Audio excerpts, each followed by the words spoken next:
ports, terminals are very important to our business. And I think by doing this mangrove planting, it raises awareness that we have to save and not erode the land that we have. And for the future, it can also be much more preserving for the environment as well as for the next generation. Sana po huwag kayong manawa. Napaka-importante po na mapangalagaan natin ang ating pong kaligtasan, ang ating pong karagatan. We are here to support the project of MERS CSR that we are called Lifters, and this is one of our event and activity for this year. Nagpapasalamat sa loob ninyong 3 taon na pagtulong sa aming bayan.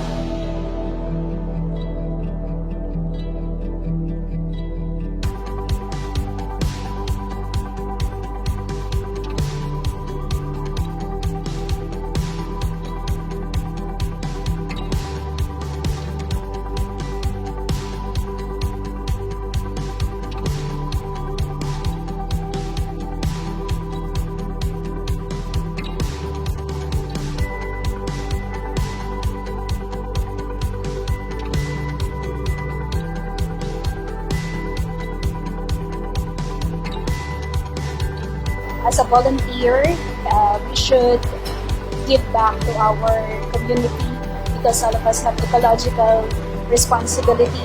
And being part of MERS, we also take part in being good stewards. In our own little way, we can help the ocean.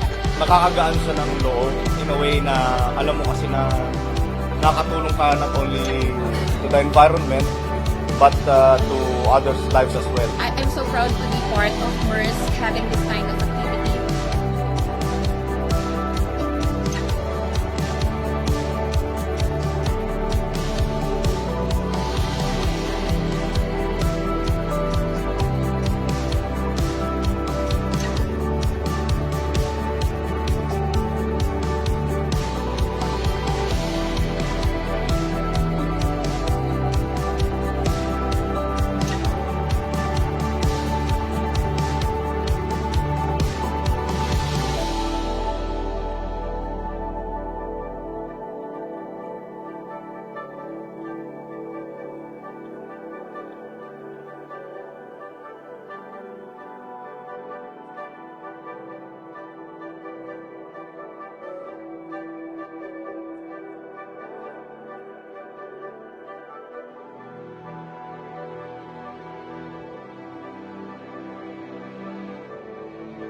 And it's very fulfilling for everyone to be part in this project. And for us to take part in this wonderful opportunity, more power.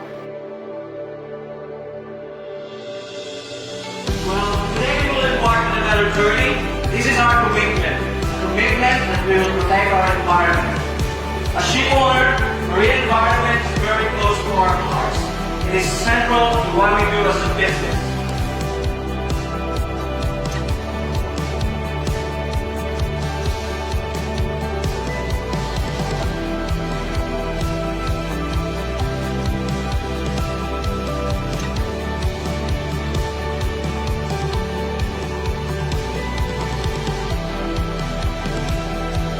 I think this is not only good for the environment, but I think it's also good for us as a part of a team building, as well as a bonding of each other.